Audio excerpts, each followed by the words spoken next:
So hello everyone, thank you for joining us today for the final event of the Net Zero Homeschool.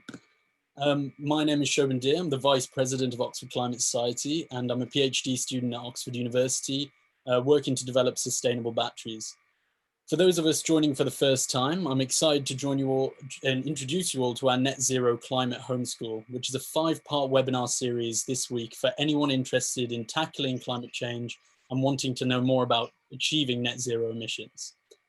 Just to say a quick thing about Oxford Climate Society, we are one of the largest student-led societies within Oxford University, aiming to develop the next generation of informed climate leaders. We run weekly events for world-leading climate experts. We run educational programs throughout the year, including our School of Climate Change seminar program, taking place each term and open to all, not just students. And we're also working with the university to develop net zero policies and get climate change onto the Oxford curriculum. So today's final event of our Net Zero Homeschool is called Achieving Net Zero. For context, on June 27th, 2019, almost a year to the day, the UK became the first major economy to pass laws to end its contribution to climate change by producing net zero emissions. For those who don't know, net zero emissions means the emissions produced subtract the emissions removed equals zero. Therefore, this can be done in 2 ways. Firstly, from reducing the emissions we're using by producing through removing from fossil fuels to renewables, for example, eating less meat, cycling instead of driving. And then the other way, for those tough to decarbonize sectors, we need to also remove CO2 from the atmosphere, and that can be done in natural ways, such as planting trees, as we heard on Wednesday, and the variety of techniques talked about there, or through novel technologies, as we heard about yesterday. Achieving net zero is going to be one of the great challenges of our time, and we need to get to net zero by 2050 in order to limit warming to 1.5 degrees, beyond which the consequences of climate change become much more severe, particularly beyond 2 degrees. I'm delighted to announce that Fiona Harvey will be moderating today's event, like all our events this week. Fiona is an award-winning environmental journalist at The Guardian, and prior to this, she was worked for more than a decade at the Financial Times. She's reported on every environmental issue from as far afield as the Arctic to the Amazon. There'll be lots of opportunities to ask questions to us directly to our speakers. So if you have any questions, please comment them in the YouTube chat box on the right-hand side of the live stream. For this final event, I'm delighted to be joined by several world-leading climate experts, including Miles Allen, who you'll have seen very active on the chat all week, answering your questions, and who helped create this fantastic series. We're going to get some really fascinating insights into the African situation by Pauline Anneman. And finally, we're going to hear from Julian Allwood, who was actually one of the most inspirational teachers I had on climate change back in Cambridge a few years ago. So without further ado, I will pass on to Fiona to introduce Julian properly and start our final event. Thank you very much. Thank you. Well, I think that was a lovely introduction to Julian, actually, an inspirational teacher. So we're going to hear some inspiration from him. This, as we've just heard, this is the final day of the homeschool, but I think you can still access all of the other sessions. So do, if you haven't already, have a look at those. What we've already covered has set out really a lot of the basis, the foundation for reaching net zero, and we've heard perspectives from around the world. We've heard everything from how to do net zero with nature, in harmony with nature and protecting biodiversity, to how to use rather cutting edge technologies such as carbon capture from the air, carbon capture and storage. And we've looked at some of the issues around the ethics as well as the science of net zero. So all of that is what we've established so far. And also, of course, in the course of that, we've seen the fascinating interiors of many of our leading academics as we've come to them from their sheds and spare rooms in some cases. So we'll have more of that for you today as well. What we'll do as well today, as you've just heard, is we'll have lots of time for questions, so you can submit them online and I will put them to our panelists for you. We've got plenty of time for questions today as well, because it's absolutely vital that at this point, a year on from when the UK made its commitment to net zero, and here we are a bit more than a year away from the next UN conference on climate change, COP26, next year in Glasgow. The participation of all of society is needed if we're going to meet net zero. We've seen that in the pandemic, how important it is for societies around the world to show unity in the face of big challenges like this one. So that's why we're aiming for this to be really an inclusive endeavour. So I'm going to hand you over to Julian to talk about zero emissions with today's technologies. Julian is Professor of Engineering and Environment at the University of Cambridge, and he's been advising with the UK Research Consortium, working with a number of other universities, and also looking with industrial partners at the issues around industrial strategy meeting net zero. Over to you, Julian. Thanks very much, Fiona, and thank you everybody for attending this homeschool. I'm really delighted to be here and have the chance to share ideas. What I'm going to do in my 10 minutes is to talk through the report Absolute Zero that we published at the end of 2019.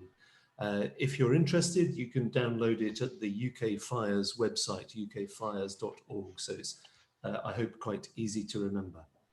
So the context of the talk, you know, because that's why you're here this week. A year ago, Theresa May, in a purple patch at the end of what might be described as a rather unhappy time as Prime Minister, did something fantastic. She listened to the climate strikers, to Extinction Rebellion, to the science, and changed the Climate Change Act to be 100% reduction in our emissions, i.e. zero emissions by 2050, and this passed unanimously through both Houses of Parliament. The amazing thing about 100% is that when the law said it was an 80% cut, literally everybody thought that they were within the 20%, so nobody did anything. But 100% sets an agenda. And we're not on our own. Denmark and France, for example, have the same target as we have. Finland has a more ambitious target for zero by 2035. Even California, USA under Obama, obviously it's changed at the moment. So all around the world, people are setting targets. And I'm very struck by the fact that the Indian government has chosen, I think very sensibly, to set into law the commitment never to have higher emissions per capita than a certain number of developed economies. I think that's absolutely right, and it throws the onus on the developed countries, as it should, to act first. So I want to look at how we're going to get there. Firstly, you've obviously heard some enthusiasts talk about technologies this week, suggesting that there might be negative emissions technologies. Now, I just want to put a bit of a dampener on that. Net zero sounds like there might be some negatives. Well, when you have a forest, an existing forest isn't actually a negative, it's a net zero, because as the plants grow, it absorbs carbon by photosynthesis, but then when you cut down the tree and it rots or you burn it, then you release the carbon back into the atmosphere. So the only way to take a negative with forestry is to increase the area. And here you are, if we doubled the amount of forestry in the UK, a totally implausible amount, nobody is talking about that scale of increased forestry, that would capture just 2 years emissions. There are a lot of people talking about magic hoovers. You may have had a talk on that earlier this week. But for those of you who've come across the second law of thermodynamics, which is very important when you study engineering, as I'm sure you all will, then it will always take more energy to take carbon out of the atmosphere than we gained when we burnt fossil fuels to put it there. So it only makes sense to do that if you've got renewable power. But if anybody in the world is using fossil fuels, you'd be better off to use the renewables to replace the fossil fuels. There are further technologies, you've probably heard them all: bioenergy, carbon capture and storage, burning biomass trees with a plant that then captures the CO2 and pumps it underground. It looks good on paper, but nobody's doing it at any significant scale yet. And we don't really know whether we've got enough spare biomass to do that. And on and on. It's true that if you crush used concrete and leave it open, exposed to the air, it absorbs some carbon, but it doesn't absorb enough to make a big impact. And I'm not sure that anybody is actually proposing magic beans with unicorn's blood, but it sometimes feels like that. We're so enthusiastic about new technologies. So net zero means absolute zero. Over the 29 years we have left to act, it's very unlikely that there are going to be any significant negative technologies. We also have to face up to the fact that it actually takes a long time to deploy a new technology. Sometimes people use the analogy that mitigating climate change is like the Manhattan Project to create the first nuclear bomb, or like putting the first person on the moon in 1960s. But it isn't. Those were one-off events, and they were technologically stunning achievements, one of them good, one of them awful.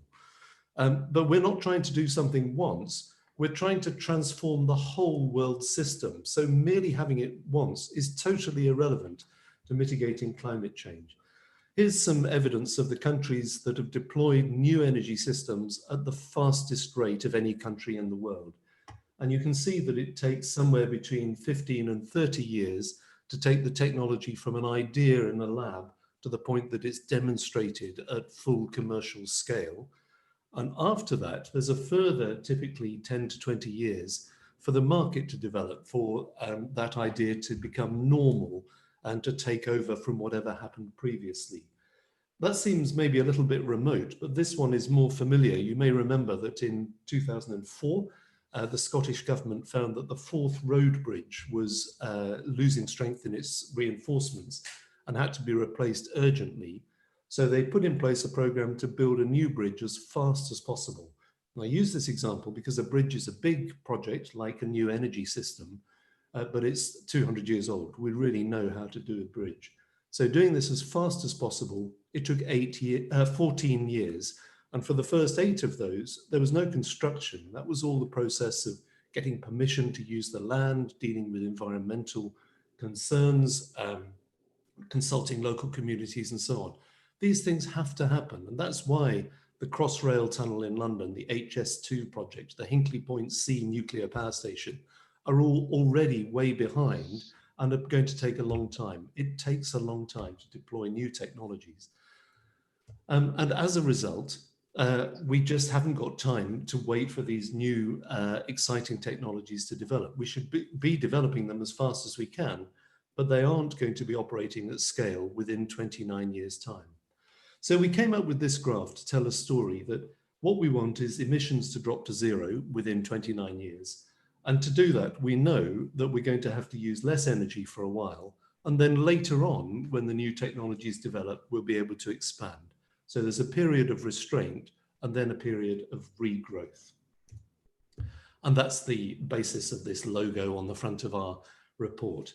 So here's the basis of the analysis we did. This graph has a few little bits of information in it. The one on the bottom left here is the history of electricity generation in the UK up to now. So that line there is real data.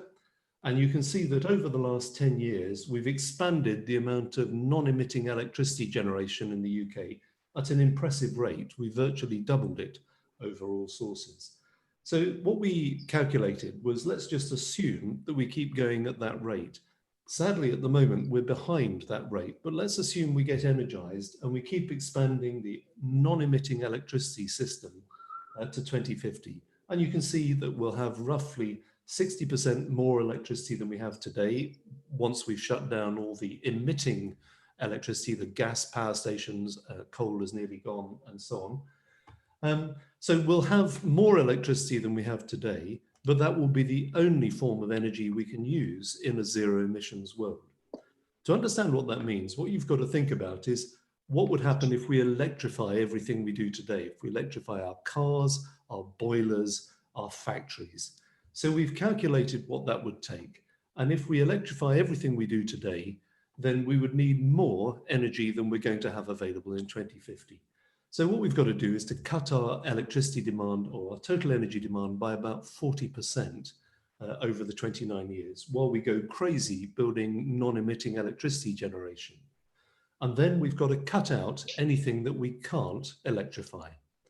So is that bad or is that good? Well, here's an example. We looked through all the different sectors And if you look at the way that we use energy in buildings today, you can see that mainly we use energy for heating, air and water in our buildings, also in appliances and lighting and heating and cooking and so on. Below the line are things which are not electric. This is obviously mainly using gas in houses, and above the line are things which are electric. So if we electrify all our heating using today's technologies, this is the amount of energy we'd need up to here. And if we say we're only going to have 60% because that's what's available to the country, we'd have to cut down to this amount. So can we do that and still live a reasonable life? Well, yes, we can. We could either take a series of technology steps using heat pumps, which is a form of heating that's available now, more efficient appliances, better design of new buildings, more double glazing and so on. Or we could simply choose to live in a more efficient way. We could turn the boiler on less than we do at the moment. And you could think about that if the boiler is ever, or if the radiator is ever on in a room which doesn't have people sitting in it, then it's wasted energy. We don't need it. It's giving us no benefit. So we looked at all the uses of energy, and it turns out that we can use 60% of today's energy really quite easily. But there are 4 things that we can't electrify. Shipping. At the moment, there are some electric ferries across the fjords in Norway, but no big international electric ships. Flying. We have had an electric solar-powered plane fly around the world. It took one person several days to do it. And there will be small battery-powered aeroplanes taking off in the next 10 years.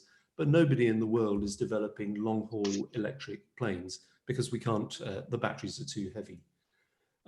Ruminants, so cows and sheep, always emit, and we have to cut those out.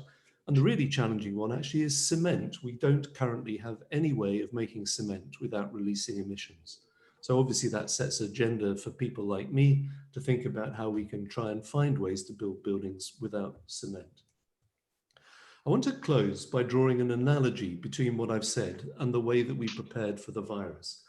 If you imagine that I think of all the ways that we could have got ready for having a pandemic, we knew one was coming because we had SARS and Ebola and several other pandemics over the past 10 years.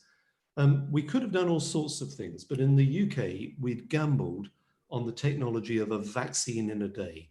We'll have clever scientists who are going to, whatever the virus is, they'll invent a vaccine so fast that we'll be able to inject ourselves and there'll be no problem. And as you know, it wasn't ready.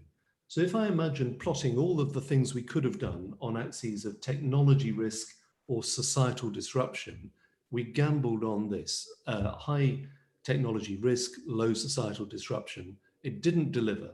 So the answer was lockdown. But other countries such as South Korea prepared much better. They had track and trace ready. They had spare PPE. They did a much better job. So their disruption was much lower than ours. And that's a pretty good analogy for how we're preparing for climate change. Government policy at the moment is entirely focused on magic beans, new technologies that don't operate at significant scale. But there are so many other things that we could do. Do you know that every year since the reference year of the Climate Change Act, 1990, every year our internal temperatures in the UK have risen and the weight of our cars has risen. So now our cars weigh 12 times more than the passengers inside them. It's nuts that we're not dealing with that and we're gambling on magic beans. So to my taste, it's actually pretty simple to understand. There aren't any negative emissions technologies going to be operating at scale, so net zero is absolute zero. It takes a long time to implement new technologies, so we should plan with today's technologies. We know what that means. And we know that mitigation can't be done invisibly. It involves us all, but the changes it requires are actually much less painful than the ones that we've accepted during the lockdown. Thanks very much. Thank you. Thank you. Well, that was inspirational. That's fantastic, taking us through really the realities of net zero, which often tend to become obscured in this debate by perhaps in some cases over-optimism or over-reliance on unproven technologies. But there are quite a few questions in there about societal acceptance of some of the changes that you're demanding? For instance, you're talking about cutting out ruminants. Does that mean we all have to become vegan? In due course, not necessarily vegan. I think we can imagine eating chicken, fish, and perhaps pork as well. But it's specifically the ruminants because, as you know, they've got two stomachs. And the front one, which digests grass, has to release methane. And we can't stop that happening. So those animals have to be cut out of our diet.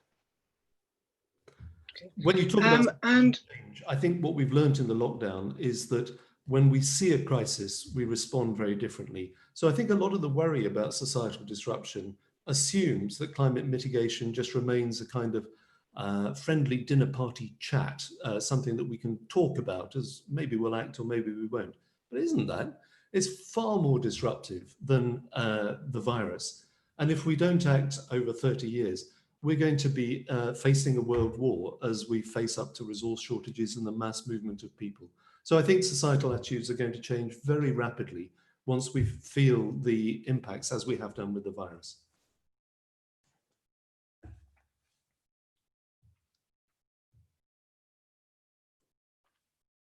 Brilliant. Fiona's frozen, so I can probably keep talking indefinitely until she can come in with the next question. But maybe instead of that, I'll take over and I'll take the pleasure of introducing Pauline, because she's the speaker after me. And I think we should have the next speaker so that we can then have a discussion about all of our views later on. So Pauline is somebody I met for the first time last night, and I know nothing about her, but I'm delighted to hand over to Pauline as our next speaker. Thank you so much, Julian. It's really a pleasure to participate in this webinar.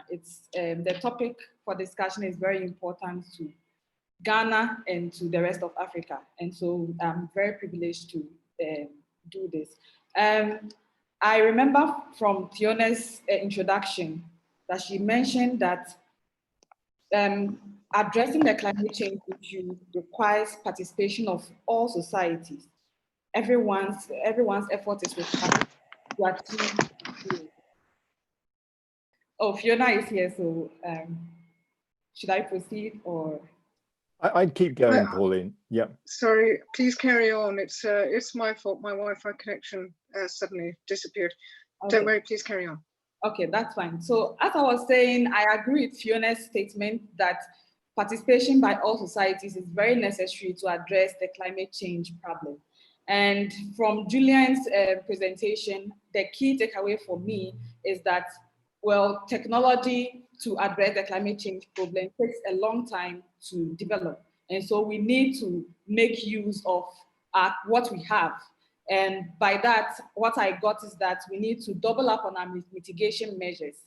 I totally agree with everything that you have said, Julian. And it is important that everybody also hears the story of Ghana and the rest of Africa. So I would begin my presentation. The question is whether Ghana can achieve net zero, and if so, when?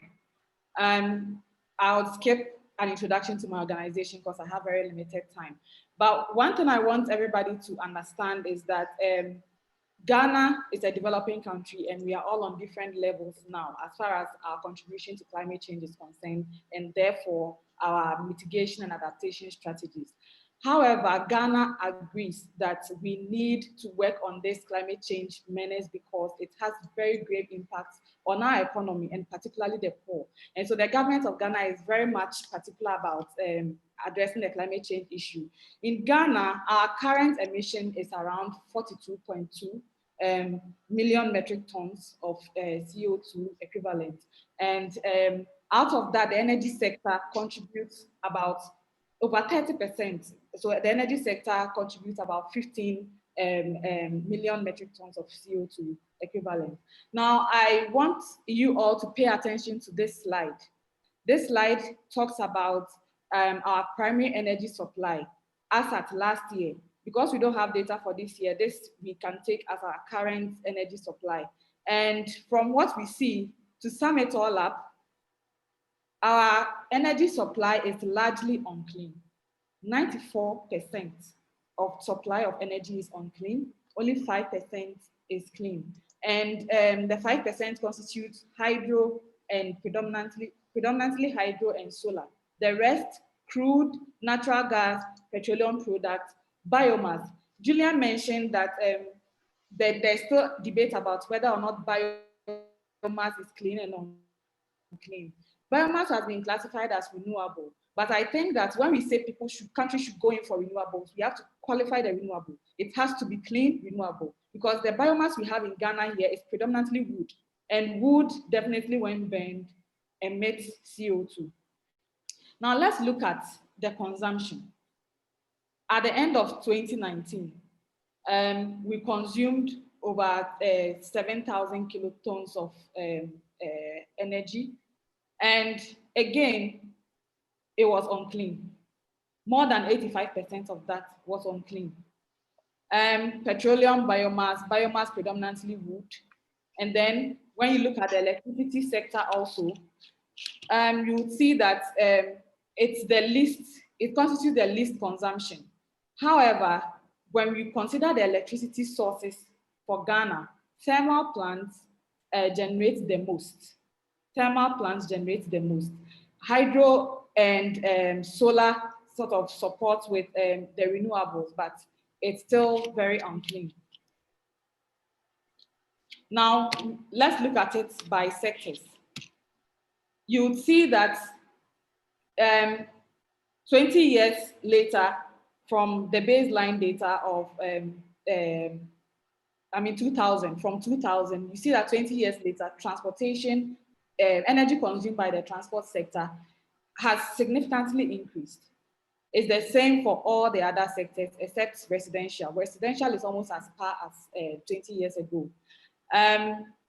Much of the energy that we import is petroleum products. And so it makes sense that we see that transport is consuming more of the petroleum, the crude and the petroleum. Now, the question is, what is Ghana doing about this whole climate change issue? Do we care about it? I've already mentioned that we do, but we also appreciate that we're a developing country and we are ready to develop on the back of our natural resources. And much of our natural resources are fossil fuel, crude oil. We also have minerals, which when extracted also contribute to emissions. And so the question is, how do we balance this? This is a very difficult situation for Ghana and therefore many other resource-rich African countries. Now, if you look at this diagram here, it shows you the blocks, oil blocks in Ghana. The one shaded yellow is what was recently offered for licensing. And then the one shaded green are those fields that are already producing. We have 3 fields producing now: the Jubilee field, the 10 field, and then the Sankofa Jiname field by ENI, Tallow Oil. So these are the 2 main companies that are producing. Now, the other blocks are not licensed. So far, we have awarded about 18 petroleum agreements, and there have been more than 20 discoveries. Last year, we had additional discoveries. Tallow Oil made additional discoveries, ENI made additional discoveries, and AGM, this is a new discovery for AGM. We see our oil and gas resource as strategic for our energy security and development. That is the fact. And this could affect the UK's efforts at working on the climate change issue. Because as we already know, climate issue is almost like coronavirus. Everybody must be involved. So when the UK is making an effort, Ghana must also make an effort.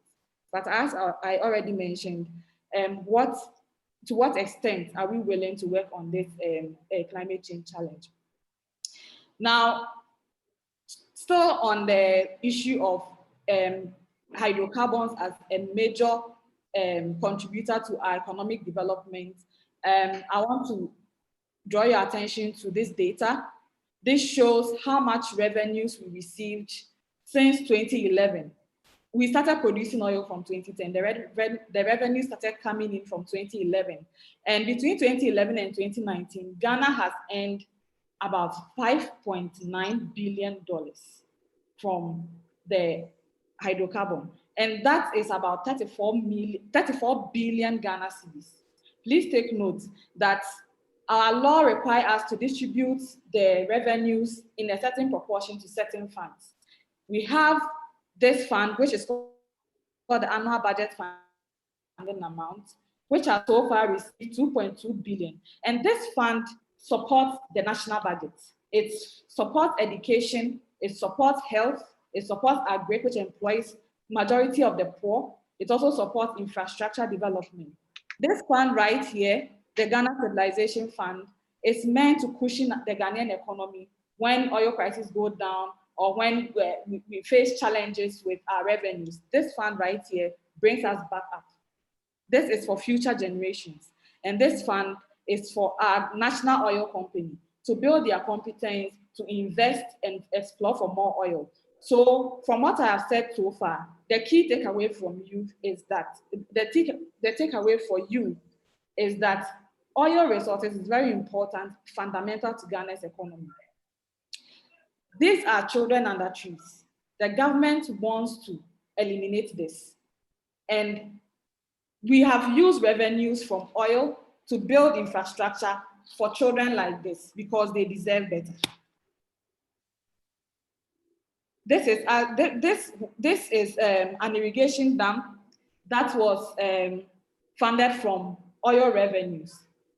We conducted research before the investment was done and after, and we have seen that upon completion of the dam, people's incomes have increased. These farmers' yields have also increased. They are better able to take care of their children and their families.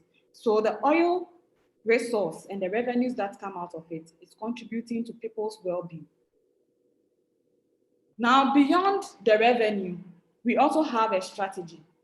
Our strategy as a country is that we want to industrialize our economy with the oil and gas sector. And we have a gas master plan, which spells out some of the areas that we want to expand into. So power generation is an important area. We produce a lot of gas. We produce gas. And the intention is to use gas as a transitioning fuel to power the Ghanaian economy, to power industry, and to export to our neighbors. Because if you look at the sub-Saharan Africa, there are only 7 countries with more than 50% of electricity access. Ghana is one of these countries. Ghana has 85% electricity access. We need to support our neighbors. And the gas is used to generate power for our economy and to also boost access. We also intend to develop cement industry. I remember Julian mentioning that, well, cement emits. It is true, it does. But look at us. We want to create more jobs, invest the hydrocarbon resource in this area. We want to develop our petrochemical industry. We have a refinery in Ghana, and we believe that we need to refine our oil and gas in country so that we can consume in country. So that is also one thing. Heating, industrial heating, in homes, residential heating, that is the plan. And also transportation. We intend to use our gas for that. So the question is, should Ghana let go of the hydrocarbon because that is what we must do to keep the climate safe?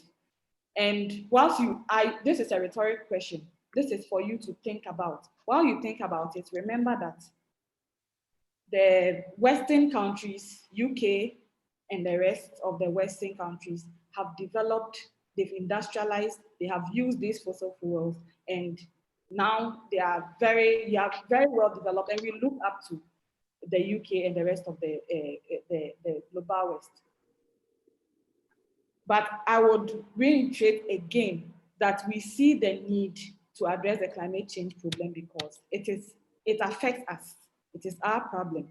So the question is, what are the opportunities available for us to decarbonize our economy? And as you saw earlier on in the presentation slides from the beginning, you saw that transportation was a major contributor or was a major consumer of the fossil fuel. We think that transportation can be decarbonized. We also think that industrial processes can be decarbonized. We also believe that power generation can be decarbonized. That is why I agreed entirely with Julian when he said improve on our mitigation measures. Ghana has a plan. We have a renewable energy master plan. It was developed last year. Before that, we had a climate change policy, 2013. We also have a Renewable Energy Act, which was even before the Paris Agreement was passed. The Renewable Energy Act was passed in 2011. We have plans to make sure that the country progresses to using renewables to power our economy. But the truth also is that the effort currently is very, very, very minimal. It is very low. If you look at how much renewable contributes to power generation, it is just 0.3% of the entire energy mix. That is woefully inadequate. Now, if you also look at, and the 0.3 I'm talking about is on-grid supply from renewables. Now we have installed capacity of renewables that is around 78 megawatts. Out of this 78 megawatts, 70 megawatts is planned for on-grid, but we only have 42.6 megawatts on-grid currently, but we have plans of transporting some of these renewables on-grid. Now, we have also off-grid opportunities. We have mini-grid opportunities, but they are very low. And it seems that the data shows that our focus is mainly on solar. But we know that renewables is wide. We have a lot of options. And the government of Ghana plans to bring in wind energy, plans to bring in nuclear. We are currently building a nuclear plant. We plan to do that as well. So the progress on bringing in more renewables for power generation is something that we are doing, but it is not easy. It is not easy because the funding is something that the government cannot do. That means that we need private players in. But whether or not investing in renewables or private players will be profitable to them is another question. Because as I mentioned, in Ghana, we have 85% electricity access. The remaining 15% do not have access to their grid because it is not efficient, it is not economical to extend their grid to them. That means mini-grid and off-grid are the opportunities available. But these areas are also not economically active, so that when you supply electricity to them, it will be productively used for investors to recoup their investment. So that is the difficult challenge that we have. And the government has a position of trying to do the renewables themselves, but that also comes with extra costs. Already, the government is burdened with a lot of debt in the energy sector. So it is difficult for the government to invest in renewables. There are some progress going on, but it is woefully, woefully slow. Now let's look at this data. The data shows that by 2050, renewables will constitute about 62% of total energy mix. That means African governments, investors must begin to avert their minds to investing in this area. It is going to be the new normal.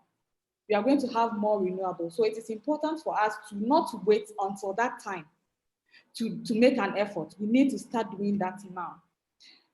The other thing is that fossil fuel will still remain. So it means then that our fossil fuel will not be stranded. We will still get the opportunity to use our fossil fuel, but we need to double up on our renewable energy. Now, we talked about industrial processes, decarbonizing industrial processes. How is that possible? We saw from the previous webinars that it is possible to capture carbon and bury it in the ground forever. Now the question is it something that we can easily do? Geologists will tell you you need a certain type of geology in order to be able to do this particular kind of carbon capture storage. if you look at this picture I'm showing you, the yellow shaded portion says these are they're highly prospective areas that can accommodate carbon capture underground. The green is the prospective or low to high areas. And then the gray means it's a no-no. Now Ghana is here. So what this graph is saying, if it is anything to go by, it was published in 2012. I believe that a lot of research has happened over the years and knowledge has improved, but this is just to demonstrate, to make a point. If you look at Ghana here, we have the yellow portion at the coast, but you will see that it's non-prospective. We cannot do the carbon capture technology here. I stand to be corrected, but I'm using this as the basis. Now, this does not mean it is impossible. What we think at CIRP is that we have oil and gas extraction going on in our shores, in our coast. This provides us the opportunity to use the carbon dioxide to inject for, the oil companies inject gas in order to bring out more oil. That same process can be done, but with the use of carbon dioxide. That is a possibility as a contribution to decarbonizing our economy. So this is something that we need to discuss with our oil and gas companies operating here to see whether it is something they can do. So all hope is not lost, not yet. Now the third available opportunity I'd like to talk about is transportation. As I mentioned, this is a very notorious area, consuming a lot of petroleum, fossil fuel. Now,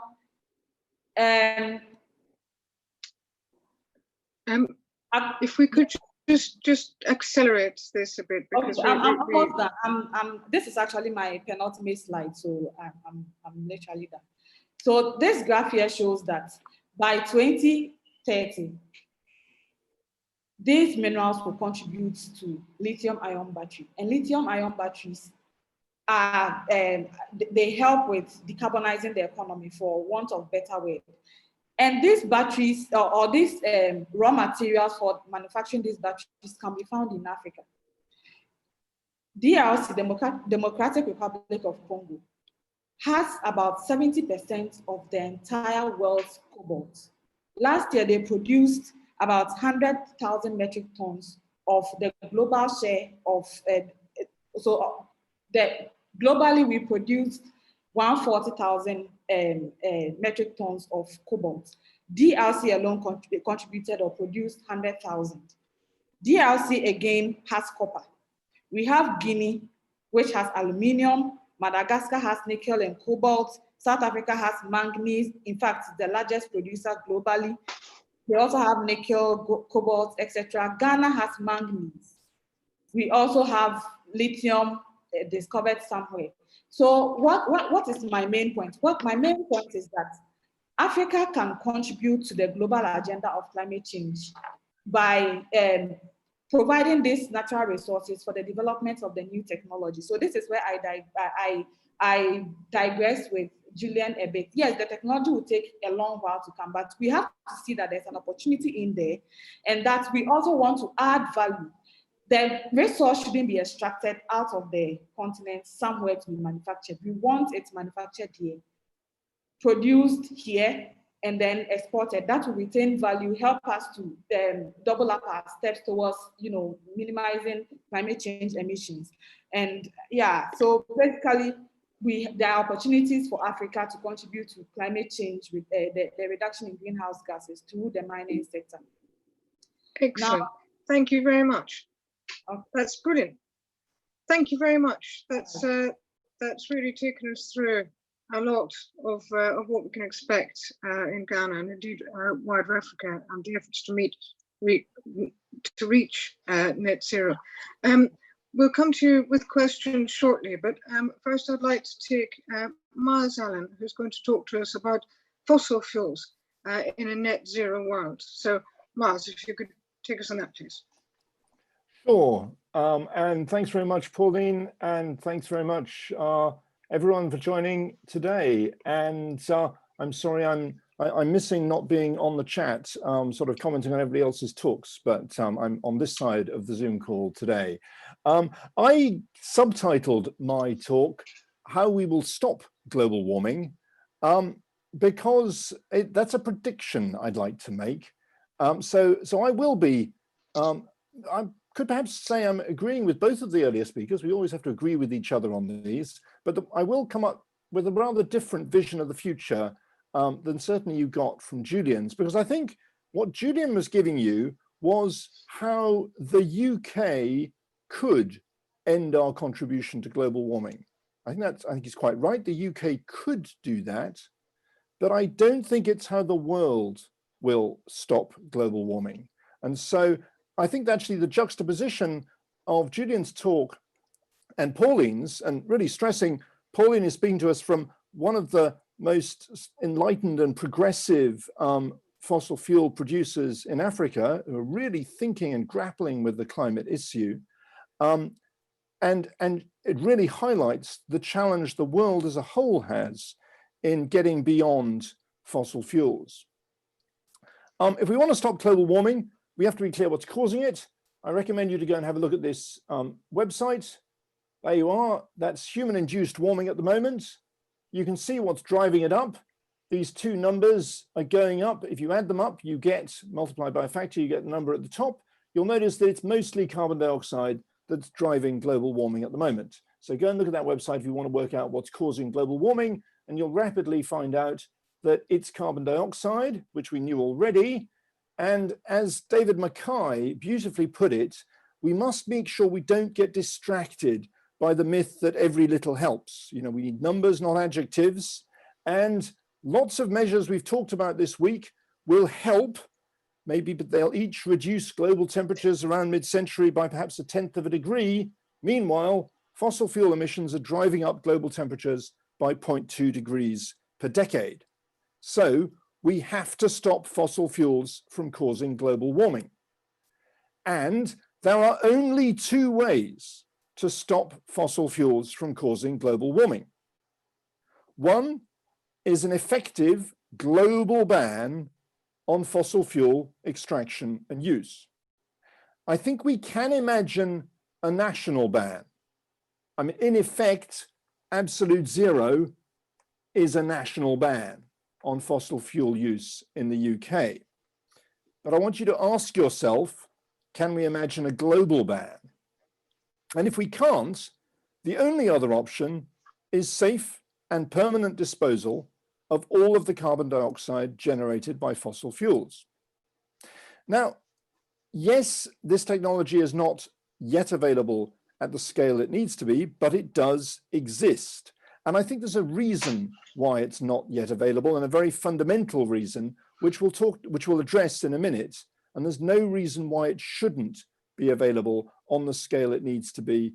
This, of course, is the carbon capture and sequestration plant, the Sleipner field in Norway, that is disposing of CO2.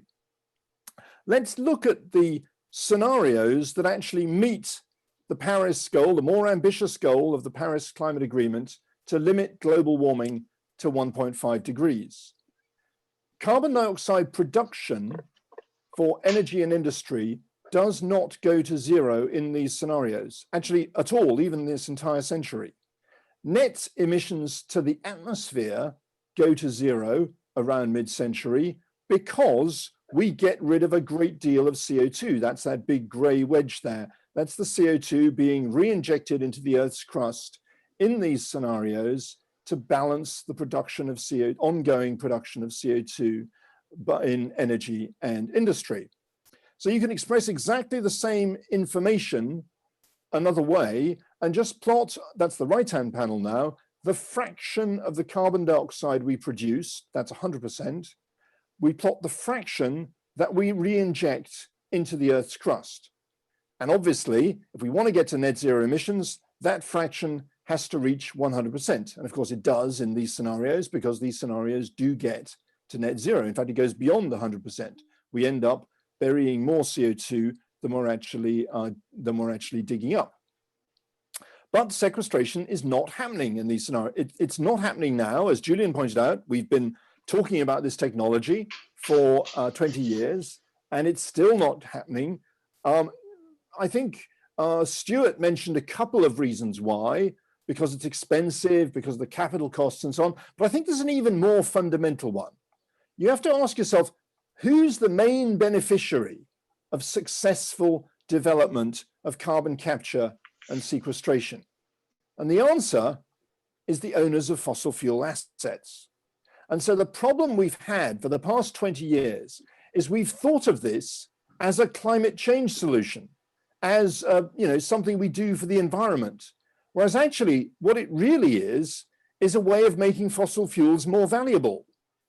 And I think instinctively, the public has always been slightly squeamish about spending a lot of money on a technology that allows him to keep selling his product, with all due respect to this charming gentleman. So let's just think of a simple scenario for how we could get to net zero by 2050. It looks just like the previous plot. It's just sort of a slightly idealized version of the previous plot. And in this, we say we're going for net zero by 2050. So we need to be at 100% by 2050, which means if we increase smoothly from now, we need to be at 10% by 2030, 50% by 2040, 100% by 2050. That's what we need to do to get to net zero. And we can do that with something called a carbon take-back obligation. It's not a new idea. It's been around for a decade, but it's one that's starting to surface a little bit in the policy-making community. And the idea of carbon take-back is that anyone selling fossil fuels must certify that a rising fraction of the carbon dioxide generated by those fuels has been permanently disposed of.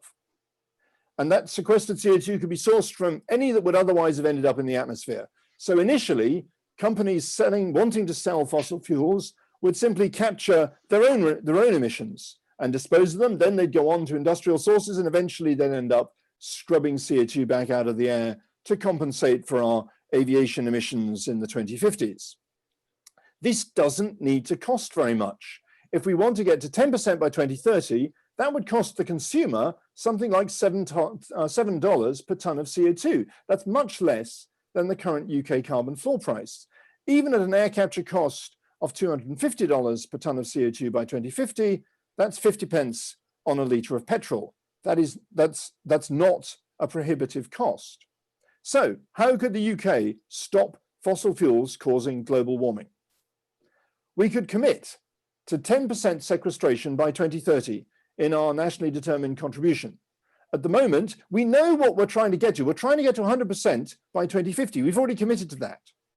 And yet our plans at the moment will put us at about 1% sequestration, if we're lucky, by 2030. So somehow, magically, we're going to do the other 99% in the next 20 years after that. It's not going to happen. We're going to have to get to 10% sequestration by 2030 if we're going to have any hope of getting to 100% by 2050. And 100% is what net zero means. We don't need to do this with taxpayers' money.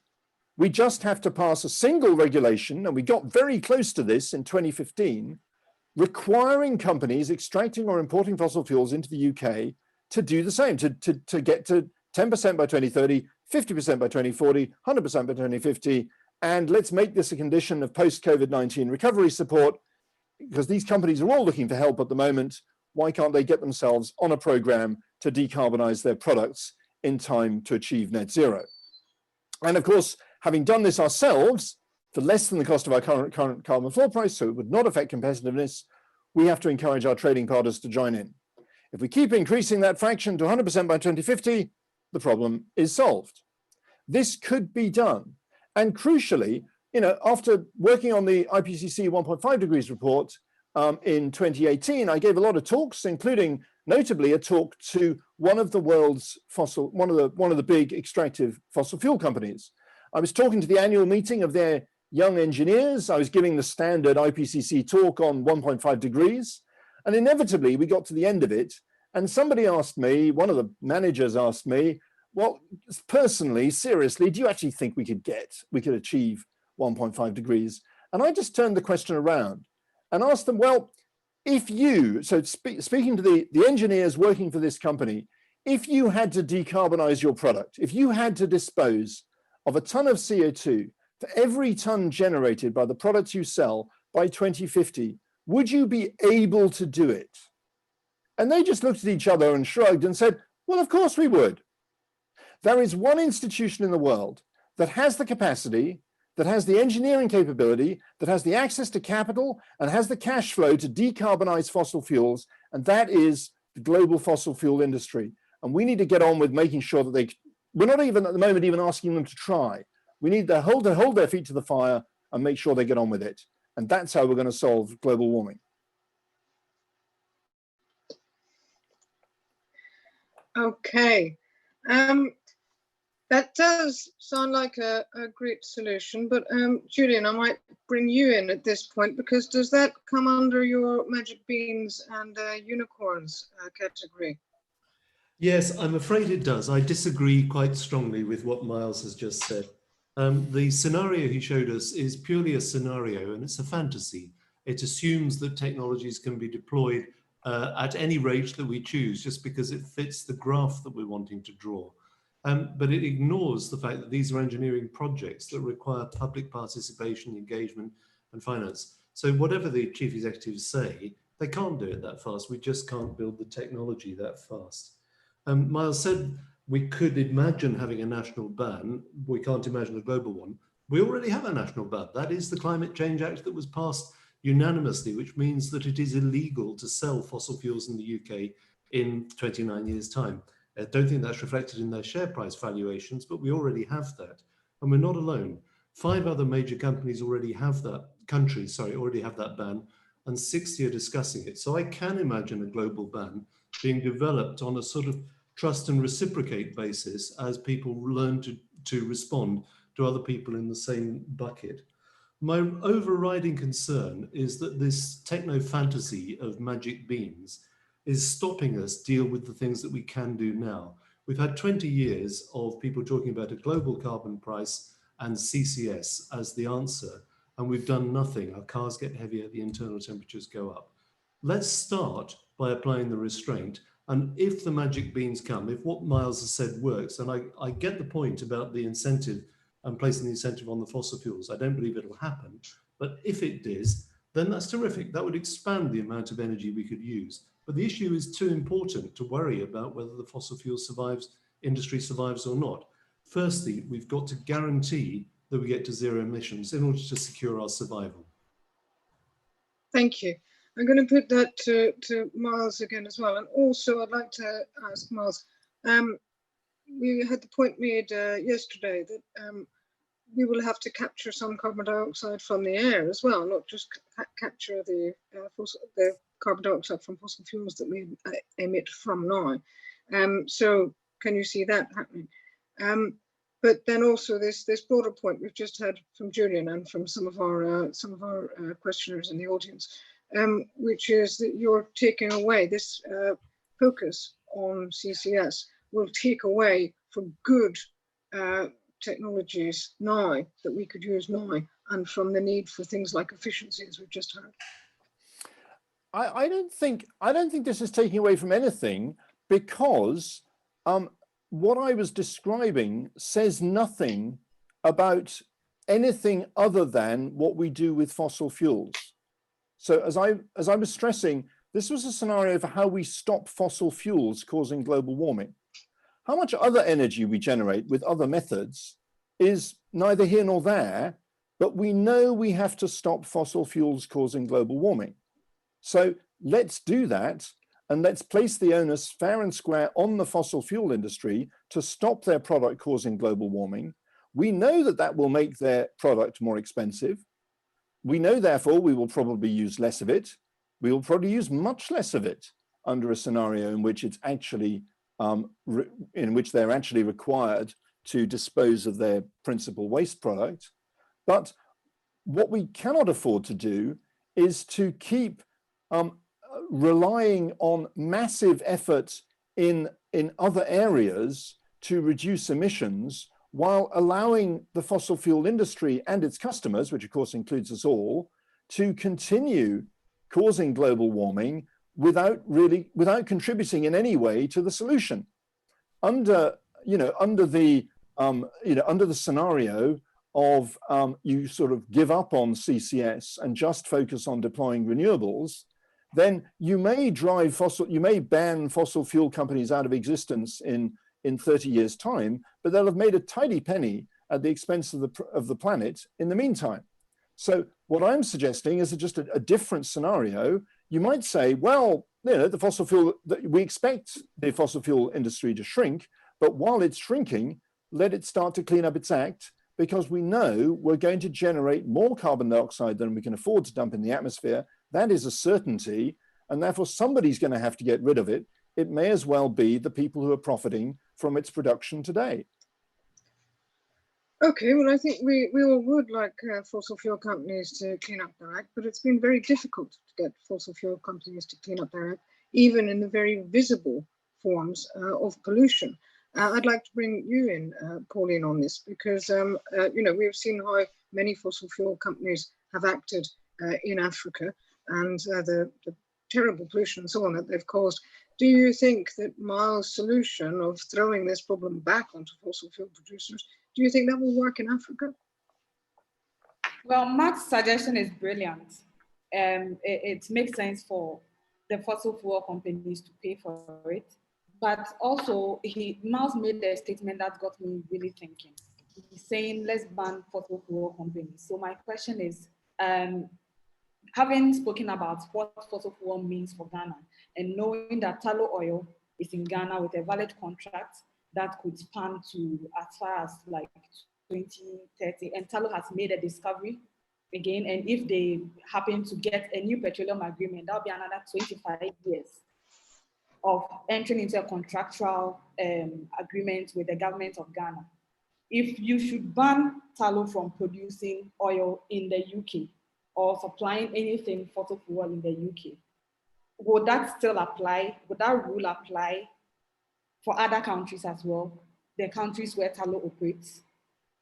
BP is also a big, it's a big hydrocarbon company. They have operations in many countries with valid contracts. So if Miles' argument is that we should ban these companies from supplying petroleum in the UK, what about other countries? Would it be hypocritical to allow them to operate in other countries but not the UK? Or it will make economic and legal sense to allow them to do that? So my question is, in fact, my answer to you, Fiona. It's a very difficult balance. It is something that I cannot really answer. It has very serious legal implications as well. And we really have to have this massive discussion about it. I perfectly understand where Mark is coming from. But if you look at the unintended consequences and you weigh the balance of the benefits and the costs, what will be the conclusion? Can I just say, to be clear, I'm not advocating banning anything. I'm advocating decarbonizing fossil fuels. I suppose you could argue I'm advocating banning non-decarbonized fossil fuels. But okay, so yeah, we could argue about whether that's really a ban. But the point is, we need to get on a progressive decarbonization program, because we will generate too much CO2. That's a certainty. And the only question really that remains is who's going to get rid of it? And it may as well be those who are benefiting from its use at the moment. So I think I have to come in again to disagree with that, Miles, because that's such a pessimistic statement when we haven't even started trying. We've been listening to this fantasy about CCS for 20 years. Politicians love it. Incumbent businesses love it because it stops them doing anything else. And they're so easy, the actions that we have to take, compared to what we've just done in lockdown. So over the 3 months of lockdown, we were forced into behavior change far more severe than in the most stringent description of absolute zero that we've come up with. So that's I think CCS is an interesting R&D project. It's no more than that. It's at such a small scale. There's one plant that operates in Norway, and that's the example that gets trotted out time and time again. The pro-CCS oil and gas funded lobby group admits that total global capacity is currently 0.1% of global anthropogenic or global emissions caused by humans. They don't report how much of it actually gets used. They only quote capacity, and they specifically don't quote how much of it gets stored. So some of it is being used for capture and release because they haven't yet plugged it into any storage. So a really interesting, good development project, but it's stopping us actually acting on climate change. But while we're acting on climate change and doing all these other things, let's get let me put it differently. We might need it. We don't know that we're not going to need it. And if we do need it, why not get the industry to develop it? That's why, so you could make a completely separate argument for what I'm proposing, which is just as a contingency plan, just in case it turns out we need it. Let's get to 10% sequestration by 2030. That would be easy. The industry absolutely, the industry could get to 10%. We can't build the stuff. There is with the rather feeble government-funded effort we already have, we'll be at 2% sequestration by 2030. The Netherlands will be at 10% sequestration by 2030 because they're getting their act together. We haven't started building any of it yet. No, well, I imagine that the Dutch can do what they claim to be able to do, but in the UK, we haven't started building anything yet. No, we haven't because, and this is the crucial problem, we've always assumed that it's up to the taxpayer to pay for it. And so whenever it comes to the crunch, people quite reasonably say, why are we signing £1 billion check to a rather wealthy company? And it all falls over. And the frustration here. I'm not sure that's why it has fallen over, actually. But it's fallen over several times in the past. That's what I meant. Maybe it'll stand up again. I'm not sure that it's had anything to do with public acceptance or not when it's fallen over, because I think that most members of the public have never even heard of carbon capture and storage, let alone know that any government money has been going to it or that fossil fuel companies could pay for it. I don't think that's really the issue. But the audience member who I'd like to bring in here is pointing out that if you put those regulations on fossil fuel companies that you're suggesting, and you said that they had to do a take back of carbon and pay for it, surely the fossil fuel production would just go to countries that didn't have such regulations, and therefore you just get what's called carbon leakage, where the emissions just go from one country to another, owing to regulation in the first country. And what you'd need, therefore, is a global system. Global systems for taxing carbon or for raising money to do things for carbon by devoting money to renewables, etc. Global systems to do anything with climate change have been mooted for years, and we've got nowhere with them. Why should this be any different? Well, if I could just speak to that quickly, and maybe I'm sure the others will have views on that as well. This is a regulation that requires regulation on probably fewer than 80 companies. A global carbon tax involves the participation of 8 billion consumers. So it's a very, very different proposition. The fossil fuel industry is already very highly regulated. It's used to regulation, and it's an intensely traded commodity. So as soon as a large number of fossil fuel purchasing countries start to demand to see the certificates to prove that their fossil fuels has been properly certified, then of course the incentive will be there for fossil fuel producers to provide certified carbon, certified with the take-back, compliant with the take-back obligation. So I don't see that this is, obviously leakage is a problem in any climate solution, but to my mind, actually the sort of logistics of dealing with the leakage challenge are much less when you start talking about upstream measures. That's what the jargon we use to describe things where we sort of address the problem at source when the carbon comes out of the ground, rather than downstream measures like carbon prices, where you address the problem where the carbon dioxide is generated. So I mean, we accept the leakage problem is there, but it's much easier to deal with if you take this kind of approach than if you go the approach of trying to go for something like a global carbon price. Okay, I'm just going to bring in Pauline at this point, because as we've heard from the audience at the moment, they're asking about developing countries. You made the argument, Pauline, in your presentation that developing countries may need fossil fuels to develop. What role can developed countries play in helping developing countries to move away from fossil fuels, perhaps to keep some of their fossil fuels in the ground? Okay, so what can developed countries do? The immediate thing that comes to mind is about investing in other areas, investing in mitigation measures. So for example, let me use Ghana as an example. The government of Ghana is willing to invest less than 30% of the total funds required for the climate change actions for between now and 2030. The government of Ghana has mentioned that there's the need for more funds. If we get additional funds, we can cut down our emission by an additional 30%. So funding in the right areas is very relevant right now.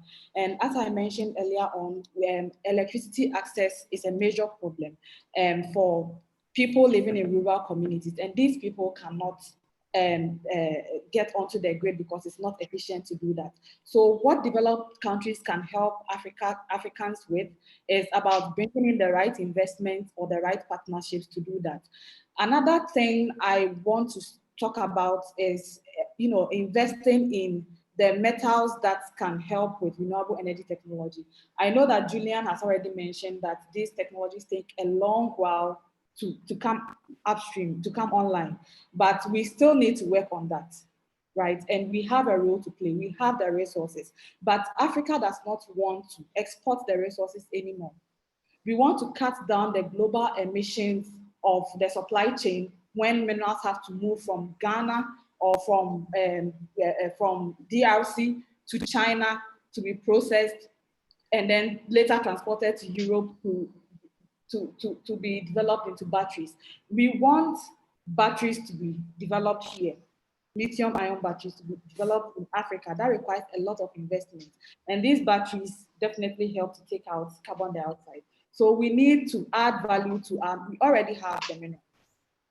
What we want now is for value addition, and that requires a lot of investment. So that kind of partnership to create opportunities in Africa is very necessary right now. So if developed countries can help us move away from our fossil fuel, then we want a shared understanding that we don't want to feel that we have to leave something we feel can help with our development for what? So we want that kind of investment here to maintain or to sustain the value. We don't want to export minerals anymore. We want to manufacture the technology in Africa, and we need investors to do that. Developed countries can help us to do just that. Thank you. And I'll just bring in Julian at this point. Yes, I was just going to say. Okay, thanks, Fiona. I found Pauline's talk very inspiring, and while she was talking, I made a quick calculation and Googled the numbers. So per capita, there are 30 million people in Ghana and 42 million tons of CO2.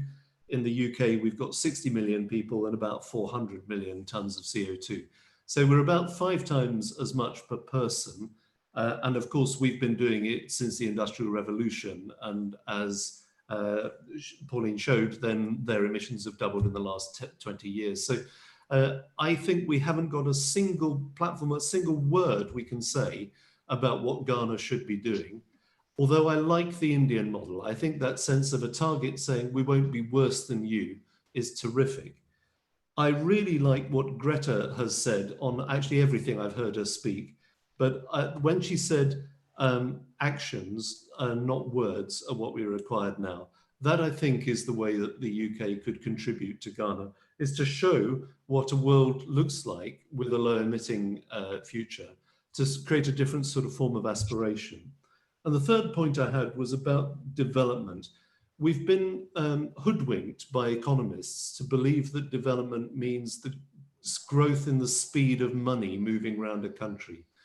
And there's some advantages to that. It helps a small number of aspects of life, particularly, of course, in getting over the threshold of poverty. But it's a pathetic goal for human development when you think of all the other things that we're good at, like compassion, creativity, social life, and so on. So instead of having a target to replicate the form of growth that's occurred in the West, Ghana, I think, has the possibility of setting a different trajectory. The three I've been trying to work on in my writing recently is to think of goals of self-esteem, security, and the shape of a life over time, the way we use our time, as being metrics that I think reflect the end goals of who we are, rather than imagining that the speed of money flow somehow facilitates a good life. We know that over the basic threshold of security and food supply, it simply doesn't do that. So there's no reason for Ghana to aspire to be like us. There's much better targets that it could aim at. Julian. Thank you. Yeah, Pauline, let me bring you in there. What sort of development should developing countries aspire to? Instead of, we've seen, for instance, in developing countries, they've leapfrogged technological developments that were necessary in industrialized countries. A typical example is with mobile phone networks. So there's landline networks simply didn't have to be built because people in developing countries went straight to mobile phones, and that's, you know, the massive internet expansion that we've seen has been built on that, which is marvelous. Could we see that in areas such as energy, so that we can bypass a lot of the high fossil fuel development? Yes, I totally agree with that. I would reference you to the Africa Mining Vision, which is a document that was adopted by African heads of state in 2009. And following that, there's been framework to the Africa Mining Vision. We speak to what we should be doing with our natural resources. We do not think fiscal revenue should be the only benefits to our resource, to us as from extracting our resources.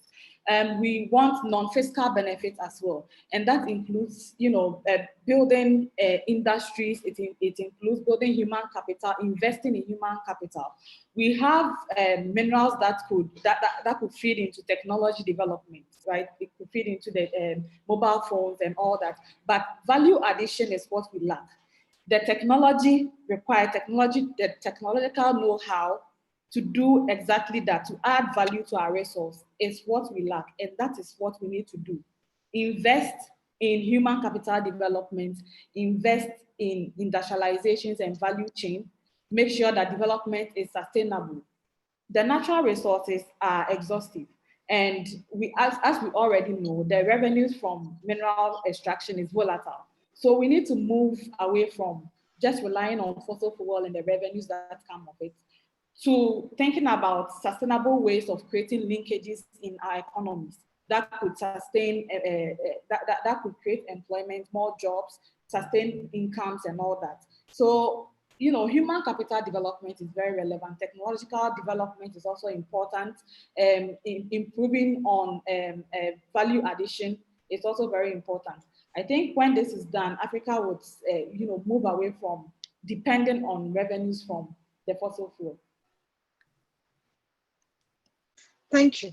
And what about this idea also that we should recalibrate in the developed world as well as in the developing world, recalibrate our ideas of what constitutes prosperity, not just economic growth and GDP, and as Julian has just put it, money flowing around faster, but our ideas of what a good life is. And therefore, if we did that, if we undertook that recalibration all around the world, we might be better able to look at a low carbon world instead of the pursuit of GDP growth. Yeah, I totally agree. I mean, in Ghana, we understand what development means to us. It is not about GDP. As we jokingly say that GDP does not put food on my table. It will never put food on my table. What will put food on my table is proper investment in my competencies, proper investment in health, proper investment in what we call the pro-poor sectors, education, health, those sectors like agric that employs majority of the poor. We need to mechanize these areas. And by the way, agric is the highest emitter of greenhouse gases in Ghana. So if we want to make it better, we need to invest in better ways of doing agriculture in Ghana. So these are some of the things that we should be talking about. And indeed, the government of Ghana, civil society, private doing their putting in and make sure that people are more educated. Because right now, the government is implementing what we call the free SHS policy. But you know, the policy is funded from revenues from the oil. So that is where there is this tension. You know that you are getting so much revenue from oil and you want to invest in development. And the development is not about GDP, it's about human capital development, investing in the future generations. And we are doing just that with our oil revenues. But again, you know, we have already discussed why we shouldn't be reliant on the oil revenue as much. So development for us, we very much understand it very well. It is about investing in people to improve their lives and their well-being. And that includes the climate change discussion because it has health implications as well. Thank you. Thank you very much for that. We've got to move on to our final questions now because we're running out of time. But I've got a great question here, which looks at the fact that we have this experience now of a pandemic, which has changed the world. And we've talked for years about climate change and how it's going to make enormous changes around the world. Now people have experience of a global disaster, a disaster that was in some ways predicted, but in other ways unforeseen and broken us in a devastating way. And we're coming through that at the moment, we're working through it.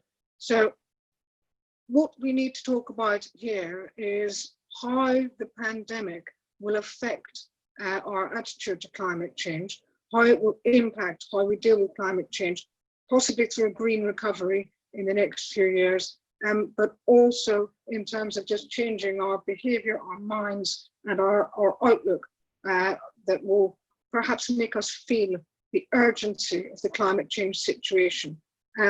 That's a question that's come up with our audience throughout the week and again today.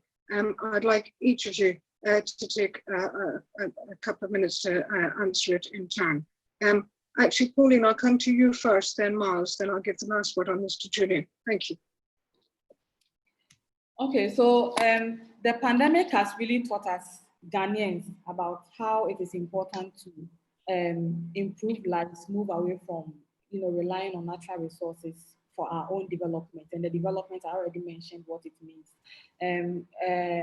We've seen how the COVID has led to loss of jobs, it has led to loss of revenues for investment in health and education and all that.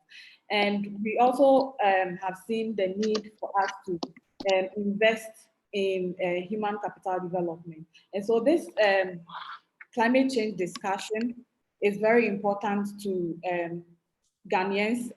The discussion is not very much rampant in Ghana, I must admit. We've not seen the need to really address it, but we at ASEP see how it affects all aspects of life, our health, our incomes, our well-being. And so it is within our plan, for example, to engage oil and gas companies about how they are going to, or what their plans are about their mitigation strategies and their impact on the environment. And this is something that we wish to carry forward. Yeah, climate change discussion is very important for Africans to have, and to take an honest approach to it and be willing to take the right steps to bring about the changes that we want to do. So thanks. Yes, climate, so the COVID-19 crisis has made us think very hard about a lot of really important things. And certainly I strongly agree with what Julian was saying about the need to sort of rebalance our notion of what constitutes prosperity, and also, of course, with what Pauline was saying about the need to rebalance the global economy between the North and South.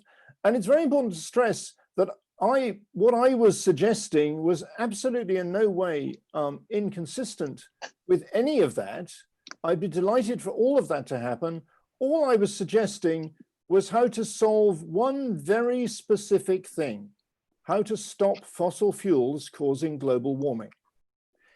If that's the only thing I can tell my grandchildren we managed to do in 2020 or start doing in 2020, then I'll take that as a result.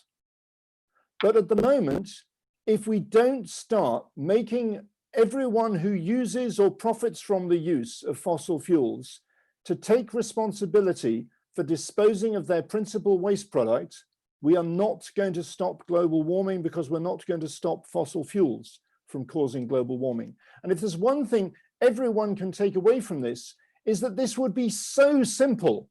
In 2015, we had a 2-line amendment to the energy bill in the UK that would have required importers and extractors of fossil fuels to pay for CO2 disposal.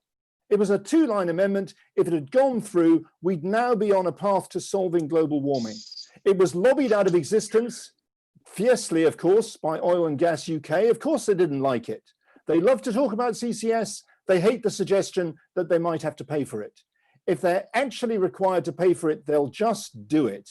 And this should be an absolute top-line priority for any firm wanting post-COVID recovery funds, is that they come up with a credible net zero plan now. And if their business depends on the extraction and use of fossil fuels, then that post-COVID recovery plan has to involve disposing of the carbon dioxide, all the carbon dioxide associated with the products they sell. Again, that would be simple for the government to implement. It wouldn't cost a penny, and they could do it now. And tragically, it wasn't even suggested by the Climate Change Committee. I don't understand why. Who knows? Perhaps because it's been tried and tried and tried and failed. It was tried once in 2015. Nobody even talked about it. No environmentalist even bothered to lobby for it, and it disappeared. We have never even tried to ask the fossil fuel industry to take care of their principal waste product. And that is a scandal. Okay. Fair enough. Julian, you'll get the last word on this, and I think this is going to have to be our last answer, because we are overrunning rather. Thank you. Okay. So to get back to the question you asked about lessons from the virus. Firstly, we've learnt that the economic and political model that we have in place failed because it didn't prepare us very well for the virus. So in particular, we didn't invest in the right mechanisms. So we need to have a different way of understanding risk in evaluating our political decisions. I'm making an effort at the moment to engage with the National Audit Office about having risk built into the way that we evaluate government policy decisions. Because of course, we knew there was going to be a pandemic, we didn't know when. We definitely know that climate change is going to change our lives completely, and we know when, but we're not factoring it into our decisions. Second one is that we've experienced societal change on a scale that none of us had imagined would occur during our lifetimes. There were some parts of it that were very difficult, some were not. So we've realized that the space for societal change is much bigger than we previously thought it was. And that's terrific. That opens up a new dialogue. And finally, I have a concern at the moment about the fact that post-lockdown, there will be government investment programs. And the Tory party put out some flyer last week for a statement saying they were going to build, build, build. And I rather fear that that's both going to cause emissions in the building and then lock us into emissions in using whatever rubbish we've built. So I hope instead we could invest in skills and in the sectors that we know are compatible with zero emissions in the future. And that would be a tremendous gain out of it.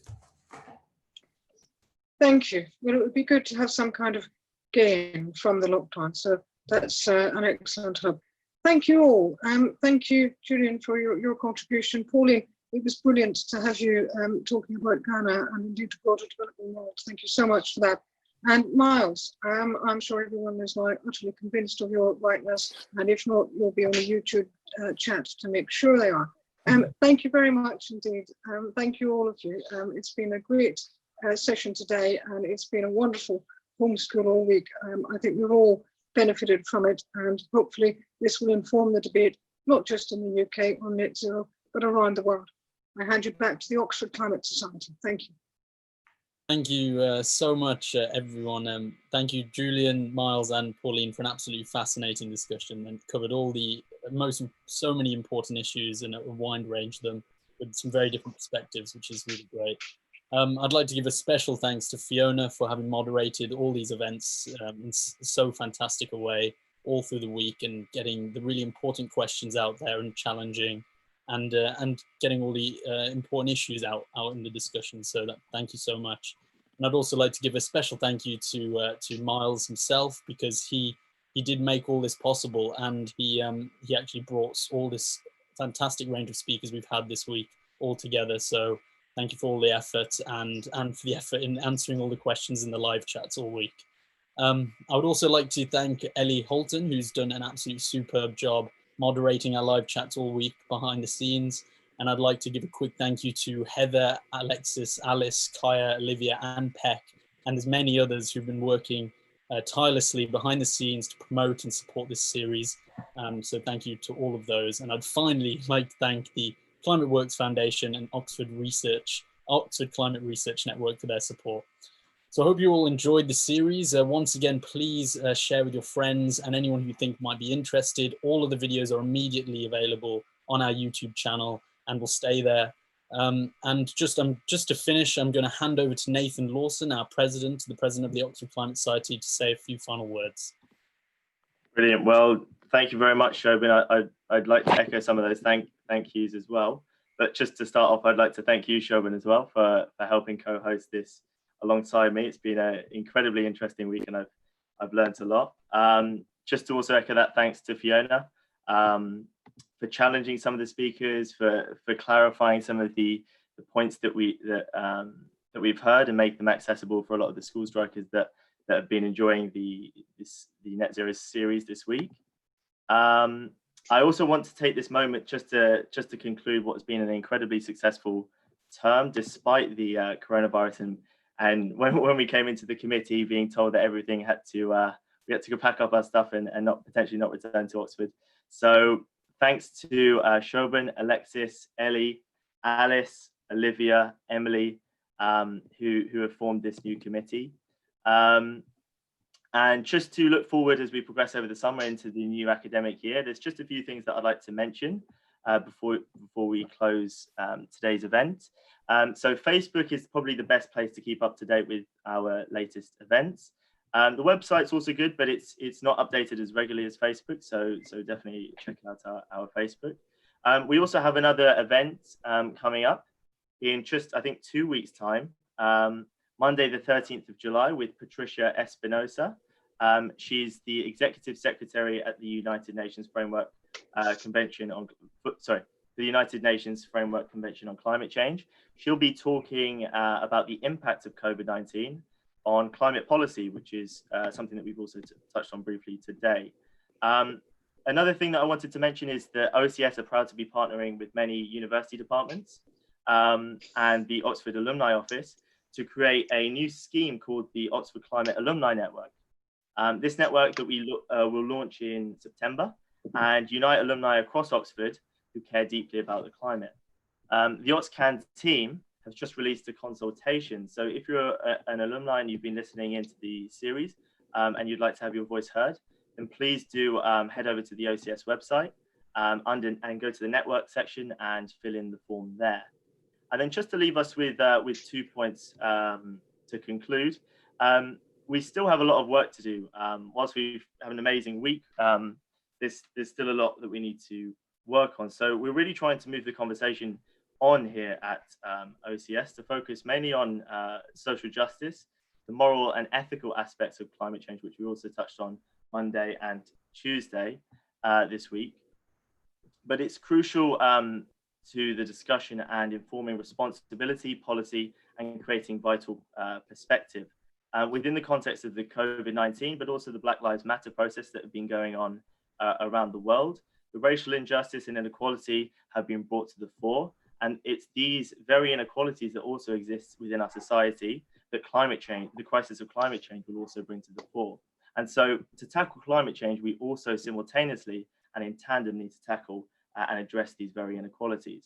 And the second point that I want to make before concluding is just the value of these discussions. Whilst we may not all agree on the same method by which to get to net zero, as I think today's event has demonstrated, I really commend the attempt and the desire to keep these conversations going despite these disagreements. So we'll continue to work on this over the rest of the year and do our best in our time at OCS. And with all that said and done, I'm pleased to conclude what has been a very successful term. And once again, thanks to all our speakers and all of you watching for wherever you are in the world. And there I'll leave it. Thank you.